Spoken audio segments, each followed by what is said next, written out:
이걸 모르고 계시면 아무리 건강관리 잘해도 절반은 헛수고가 될 수 있습니다. 우리는 몸에 들어가는 음식은 신경 쓰지만 몸으로 들어오는 공기와 연기, 습한 도구에서 생기는 세균은 생각보다 가볍게 여깁니다. 한 번은 괜찮습니다. 하지만 10년, 20년 반복되면 이야기가 달라집니다. 오늘은 공포가 아니라 줄일 수 있는 것만 정확히 줄이는 법, 그 핵심만 말씀드리겠습니다. 많은 분들이 이렇게 생각합니다. 한 번 썼다고 무슨 일 나겠어? 정부에서 팔게 했으면 다 안전하지. 눈에 안 보이면 괜찮은 거 아닌가? 이 말, 완전히 틀린 말은 아닙니다. 실제로 대부분의 생활용품은 정상적인 사용 범위에서는 단기간에 심각한 문제가 생기지 않도록 관리됩니다. 그래서 우리는 더 안심하게 됩니다. 지금 당장 아무 일 없으니까 괜찮겠지. 냄새도 안 나는데 뭐가 문제겠어. 예전부터 다 써왔잖아. 여기서 중요한 점이 하나 있습니다. 건강에 영향을 주는 요소는 즉각적인 위험보다 반복되는 작은 노출인 경우가 더 많습니다. 예를 들어, 소량의 자극 물질이 한 번 들어왔다고 해서 바로 병이 생기지는 않습니다. 하지만 환기가 부족한 공간에서 매일같이 수년 동안 반복된다면 몸은 조금씩 영향을 받을 수 있습니다. 의학적으로도 건강 영향은 보통 노출량, 노출기간, 이 두 가지의 곱으로 설명됩니다. 노출량이 적더라도 기간이 길어지면 의미가 생길 수 있고, 기간이 짧더라도 노출이 과하면 문제가 될 수 있습니다. 그래서 한 번은 괜찮다라는 말은 맞지만 매일도 괜찮다는 뜻은 아닙니다. 우리가 오늘 이야기하는 것도 특정 제품이 무조건 위험하다는 이야기가 아니라 반복되는 노출을 얼마나 줄일 수 있느냐? 그 관리의 문제입니다. 보이지 않는다고 해서 없는 것은 아닙니다. 하지만 보인다고 해서 모두 위험한 것도 아닙니다. 중요한 건 막연한 불안이 아니라 노출의 방향을 이해하는 것입니다. 이 부분을 정확히 알고 계시면 괜한 공포에 흔들리지 않으셔도 됩니다.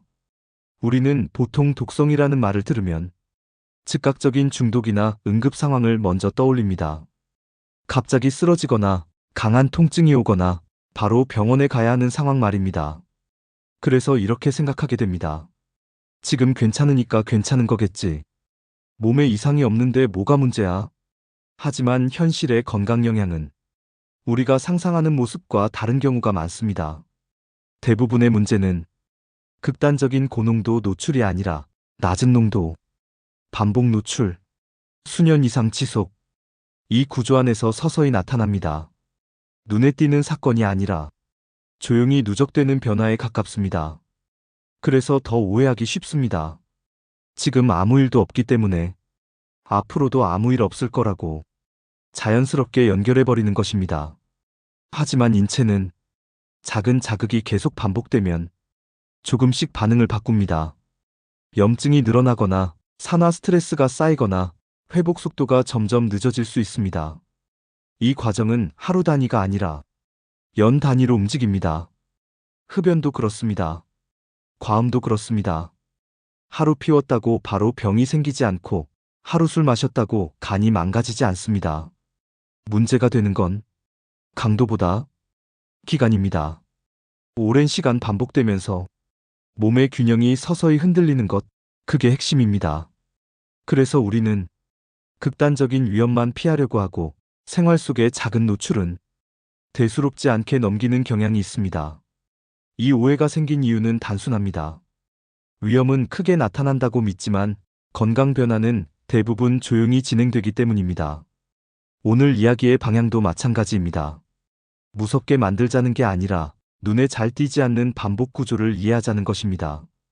이 관점이 생기면 생활 습관을 점검하는 기준이 완전히 달라집니다.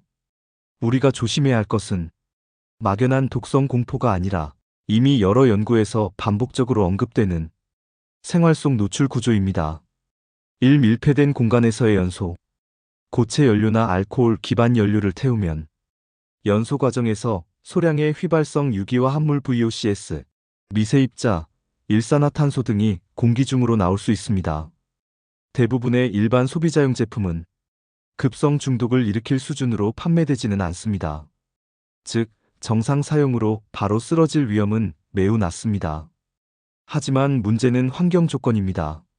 창문을 닫은 상태, 환기장치 미사용, 좁은 공간, 반복적인 사용. 이 조건이 겹치면 공기 중 농도가 일시적으로 올라갈 수 있습니다. 그 결과로 나타날 수 있는 증상은 대개 경미합니다.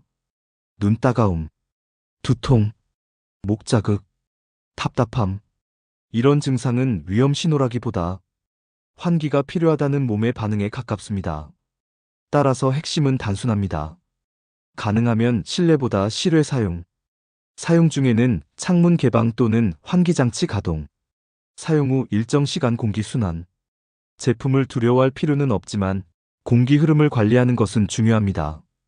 이 조리 중 발생하는 연기. 국내외 환경보건연구에서 공통적으로 확인된 사실은 조리 과정에서 발생하는 연기와 미세입자입니다. 특히 기름을 고온으로 가열하면 알데하이드류, 초미세입자, 자극성 물질이 생성될 수 있습니다. 이 농도는 일반 가정에서 즉각적인 독성을 일으킬 수준은 아닙니다. 하지만 반복 노출의 관점에서는 관리가 필요합니다. 학교 급식 종사자나 대형 주방 근무자 연구에서는 장기간 조리 연기에 노출된 집단에서 폐기능 이상 소견이 더 많았다는 보고가 있습니다. 이는 요리하면 위험하다는 뜻이 아니라 환기 없이 고온 조리를 반복하는 환경이 문제라는 의미입니다. 일반 가정에서는 과도한 공포가 필요하지 않습니다. 다만 다음 정도는 충분히 실천 가치가 있습니다. 강한 불에서 장시간 가열 줄이기. 조리 중 후드 창문 환기 병행.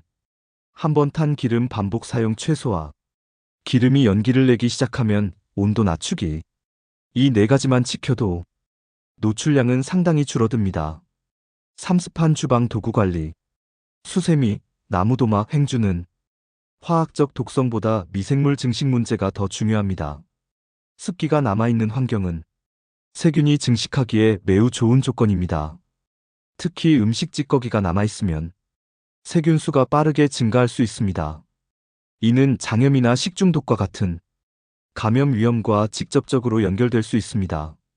여기서 중요한 점은 눈에 깨끗해 보여도 미생물은 존재할 수 있다는 사실입니다. 그러나 해결 방법은 복잡하지 않습니다. 사용 후 물기 제거 및 완전 건조. 햇볕 건조 또는 통풍 잘 되는 곳 보관. 주기적 교체. 수세미는 생각보다 짧게. 세제 과다 사용 후 충분한 헹굼. 과도한 소독이나 강한 화학 처리보다 건조가 핵심입니다. 정리하면 이 세 가지 모두 당장 큰 병을 만든다고 단정할 수는 없습니다. 하지만 공통점이 있습니다. 밀폐, 고온, 습기, 반복. 이 네 조건이 겹칠수록 노출의 의미가 커집니다. 우리가 해야 할 일은 제품을 버리는 것도 요리를 멈추는 것도 아닙니다.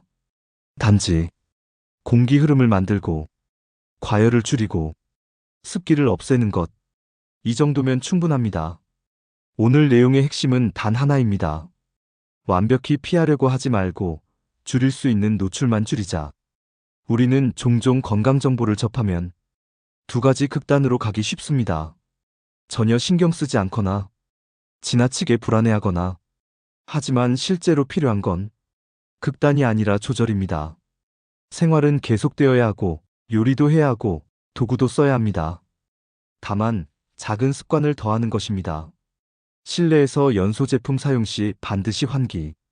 창문을 5분 10분만 열어도 공기질은 크게 달라집니다. 조리 시 후드 가동 습관화. 음식이 다 익은 뒤가 아니라 불을 켜는 순간부터 켜는 것이 좋습니다. 오래된 수세미 행주는 아깝더라도 교체. 아직 멀쩡해 보이는 데가 가장 흔한 오해입니다. 기름을 여러 번 재가열하지 않기. 특히 이미 한 번 탄 기름은 다시 사용을 줄이는 것이 좋습니다. 사용 후 물기 제거 습관. 세척보다 더 중요한 것이 완전 건조입니다. 이 5가지만 실천해도 노출 구조는 상당히 달라집니다. 큰 비용도 들지 않고 생활을 바꾸지도 않습니다. 단지 환기, 온도, 습기. 이 세 가지를 관리하는 것입니다. 그것이면 충분합니다. 다시 한번 말씀드립니다. 대부분의 생활용품은 정상적인 사용 범위에서는 큰 문제가 생기지 않도록 관리되고 있습니다.